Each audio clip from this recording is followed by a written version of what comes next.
I'm Dr. Molly Ness, host of the End Book Deserts podcast, a part of the Education Podcast Network, just like the show you're listening to now. Shows on the network are individually owned, and opinions expressed may not reflect others. Find other interesting education podcasts at edupodcastnetwork.com.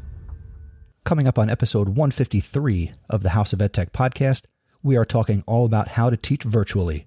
Strike up the band.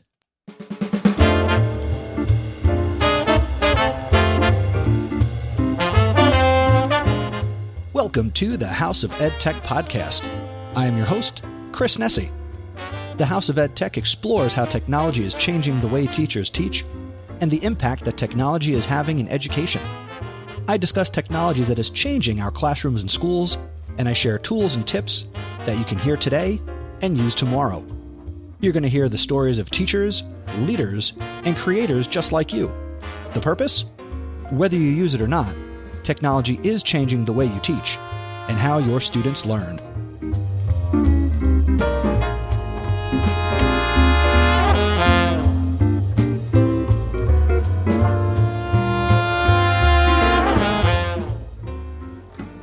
Wow.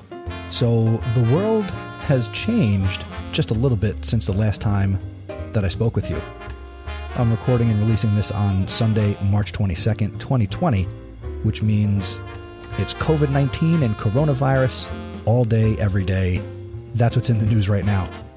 And, I mean, I'm almost at a loss for words, but as a podcaster, that doesn't make for great content.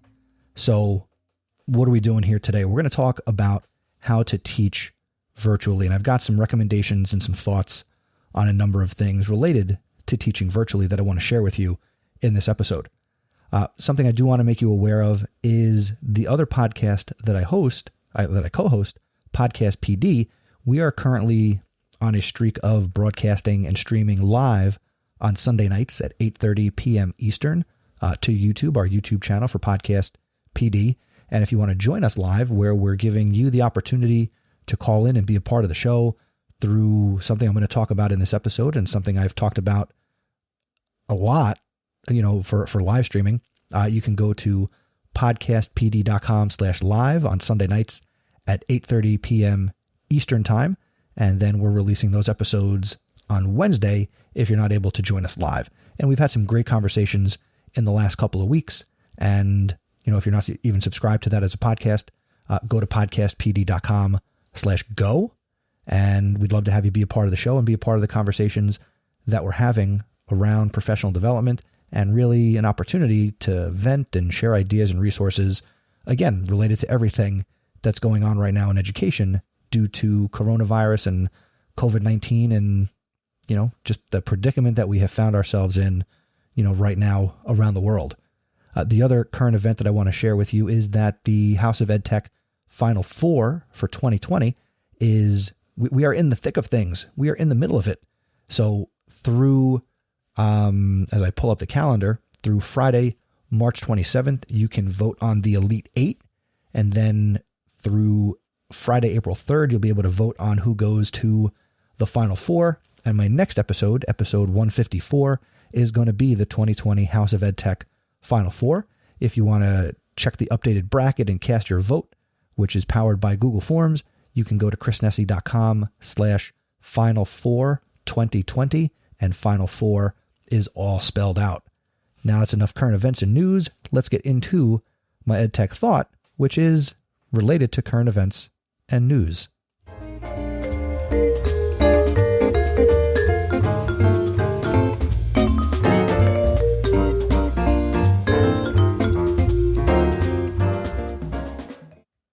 To say that education is changing, that's an understatement. As a result of the current COVID-19 worldwide pandemic, schools in the United States and abroad are being forced to shut down and continue to educate students remotely, virtually, at a distance. You pick your favorite phrase.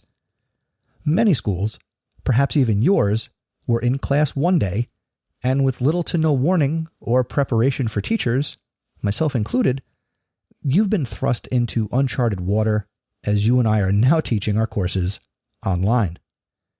You might have experienced doing this, and you might not. Fortunately, I have experience as I've been teaching courses at Rutgers University since 2016, which have been hybrid courses. I see my college students 1 day per week for 80 minutes, and in between our face-to-face sessions, my students are responsible for completing assigned coursework, readings, projects, things like that. One of the courses I teach, and I've taught it for a couple of years now, is called Virtual Team Dynamics. I am now in a position to literally teach about virtual communication in teams and how this could all look and feel. It's really bringing the learning to life. And I'm able to apply a lot of what I've taught in that course to what I do as a high school teacher, teaching social studies, and to help colleagues and people like you who have reached out for help. Now, I'm comfortable doing this distance learning thing, but I realize that other people might not be. I recently was sent a meme about a teacher being asked to teach online when this particular teacher doesn't know how to stop the next video from playing on YouTube. Now, I know that my description doesn't do the meme justice, but it did make me chuckle. Now, again, this is uncharted water for families, students, teachers, administrators. Let's just be real. This is something that nobody on earth has experienced except for the few people in the world who were alive in 1918. I know this isn't easy. I am being pushed to my limits as a husband, father, and educator. Caitlin and I just finished our first week of teaching our 4-year-old pre-K student and our 8-year-old second grader. I moved my 9th grade world history students forward in the last week, believe it or not. And this coming week, as I'm recording this, my Rutgers classes will end their spring break, and my 3 different college courses will be back in session, all meeting remotely through the end of the semester, as Rutgers, like many colleges, have canceled in-person classes for the rest of spring 2020. And I'm helping everyone who asks for help. I'm creating this episode for you in the hope that it will help you, or that you will be able to share it with someone who could use what I'm sharing. With more and more restrictions being placed on us, it's important to remember that you're not alone. We've got the technology to combat isolation. In fact, today, I chatted on a Zoom call with a friend of mine that he was just live streaming while he was cooking lasagna. Shout out to my very first guest from way back on episode 2, Mr. Alex Rosenwald. If you haven't gone that far back into the catalog, go to chrisnessy.com/2 to check out that conversation. Now, the point I want to make is that you and I are going through an interesting time, and I don't want you to worry about this being perfect, because it's not going to be. After 1 week, I know it's not perfect, and my expectations have to remain fluid, and so should yours. I can't replicate school at home for my own children, and I can't make the experience for all of my high school students completely equal. And I honestly can't translate everything for my Rutgers students to provide the same experience that I do in a face-to-face class meeting. But we try. You and I are going to do our best, whether we're talking about a classroom teacher or administrators, superintendents, doesn't matter. We could have a plan, but, ultimately, what can we do? What can we do? What will I do? Well, it's simple but true. I will put my students first, and I will do everything in my power to support them, not just in academic pursuits, but also as a human being. The students we teach, they're not robots. They're at home.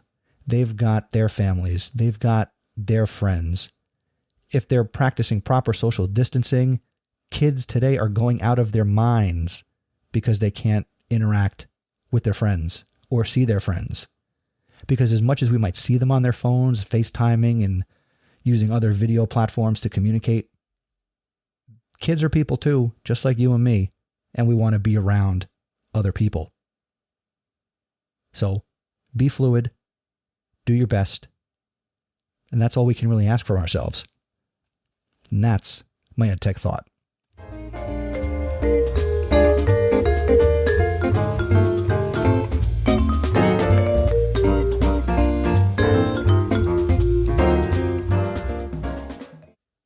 So the featured content today is all about how to teach virtually.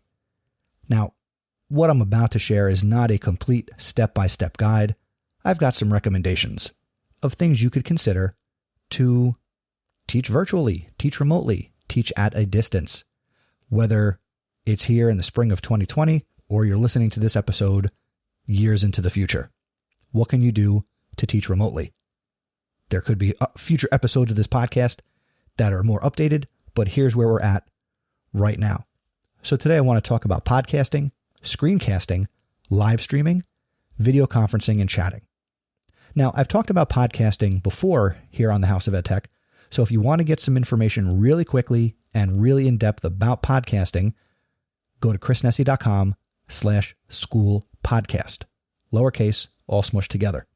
On that page, I've got a couple of Google slideshows that I've done for professional development about podcasting in the classroom for your school, and any of what I share about podcasting can also be applied to you personally or your students.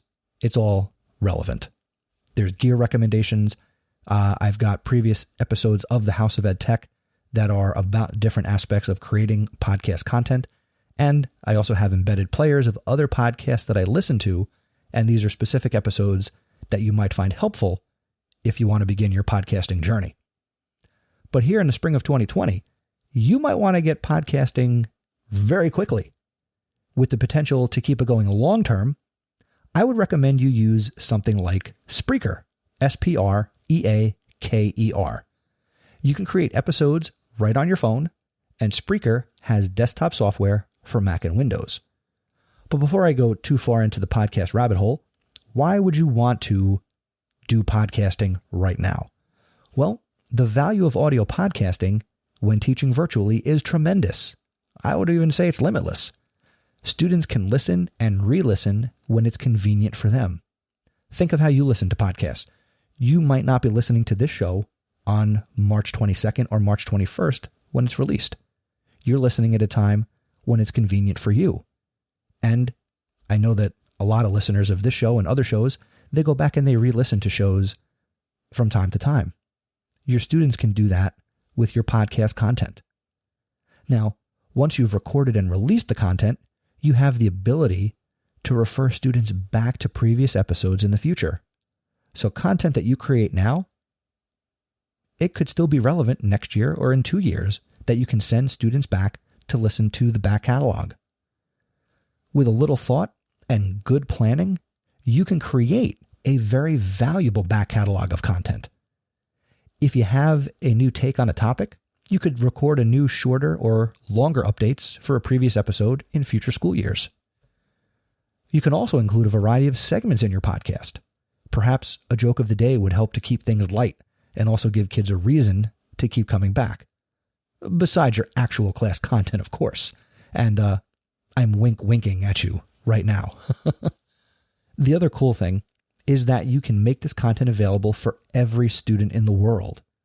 I mean, at one point, maybe you're like me and you said to yourself, I wish I could help as many students as possible. Well, if your podcast is out there and accessible to anybody in the world, your podcast can do just that. Next, I want to talk about screencasting. Screencasting is similar to podcasting, except you now create content that is visual. One thing you should consider right off the bat, though, is, and I'm being brutally honest here, if your intended screencast is just going to be a video of you talking, create a podcast instead. If you want to create video, you should have something for students to see, and the content should be something students need to see. And I'm also not talking about you having a little picture-in-picture of your face over top of a Google slideshow or Microsoft PowerPoint. Okay? The two tools I recommend you consider are number 1, Screencastify, number 2, Loom.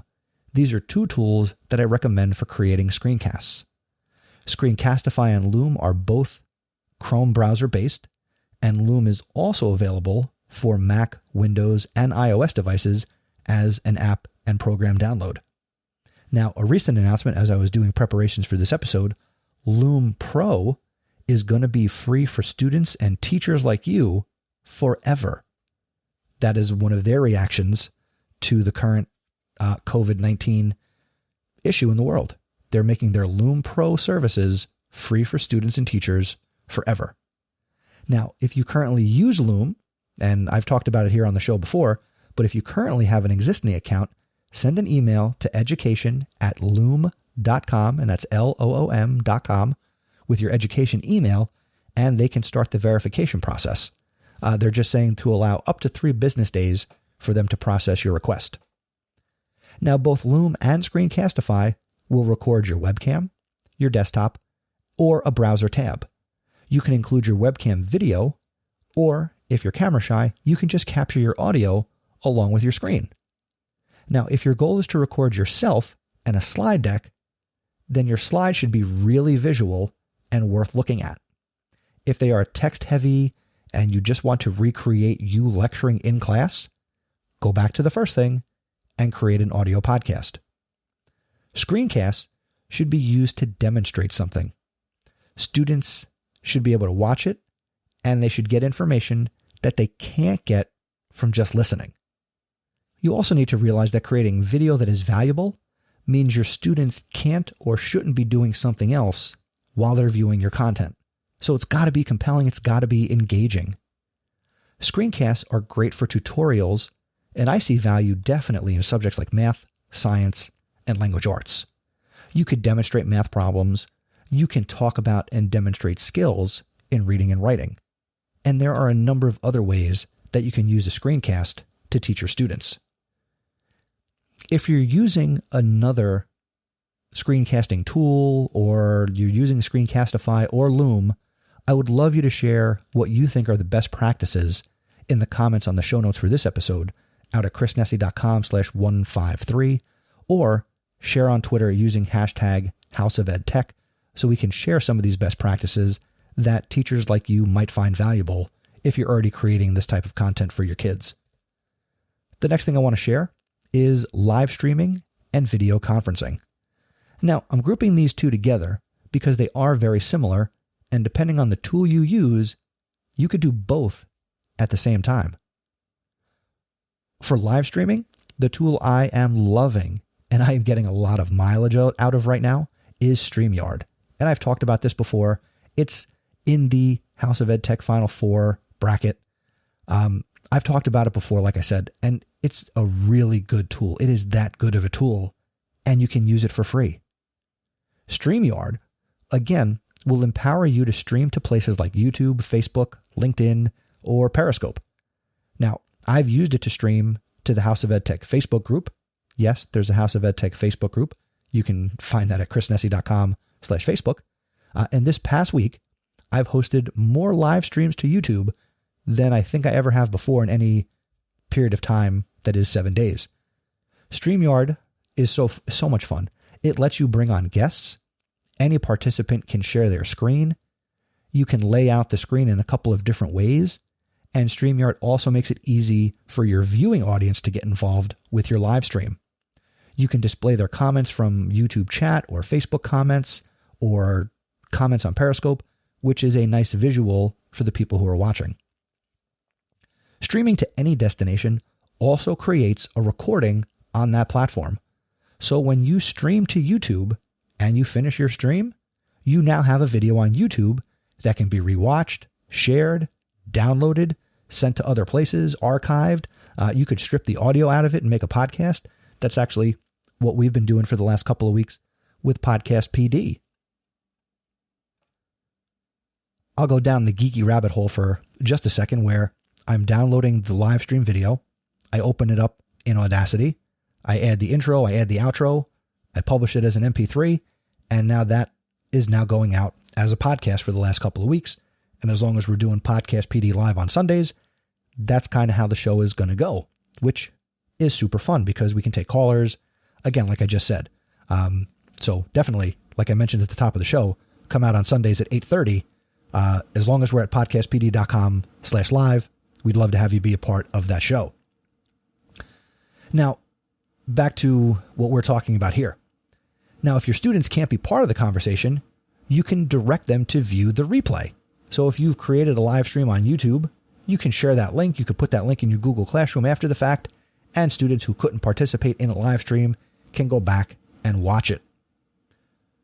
The two popular tools for conducting video conference calls right now are Google Meet and Zoom, which can be found at zoom.us. Both tools will allow you to start a video conference call that you can record, share your screen, and you can allow attendees to text, and you can see a chat that you can see on your screen. It's, again, if you've never live streamed or done a video conference call, it is a lot of fun. You get a nice rush. You know, it's the closest that I'll ever get to playing radio aside from what I'm doing right now, recording the show. Now, I'm not here to say that one is better than the other in terms of live streaming or video conference calling or StreamYard versus Restream or Zoom versus Google Meet or Google Hangouts or Skype. You know, there are a lot of tools out there that will do these things. Okay? Try the tool that you want to try. Even go so far as to ask your students what tools they might recommend for doing this. Okay? Let's give our kids some credit here. No matter which option you choose, video is a powerful method for engaging students and providing information to them and teaching virtually, at a distance, remotely. Again, fill in your word of choice. Now, what tools and strategies are you using to teach remotely or virtually? There's a lot going around on social media, but I want to hear from you. Okay, so that's my big call to action for this episode. Go to chrisnessy.com/153 and share your thoughts in the comments or on Twitter or Voxer. Just reach out to me, and I want to know what you're doing and how you're doing it. And just say hi. All right, if we're doing social distancing, you know, we're not getting that human-to-human interaction that we're normally getting. And I just want to let you know here towards the end of the episode, I'm here for you. If you want to get on a Google Hangout, you want to chat, let me know. I'll be happy to chat with you, as clearly I love to talk.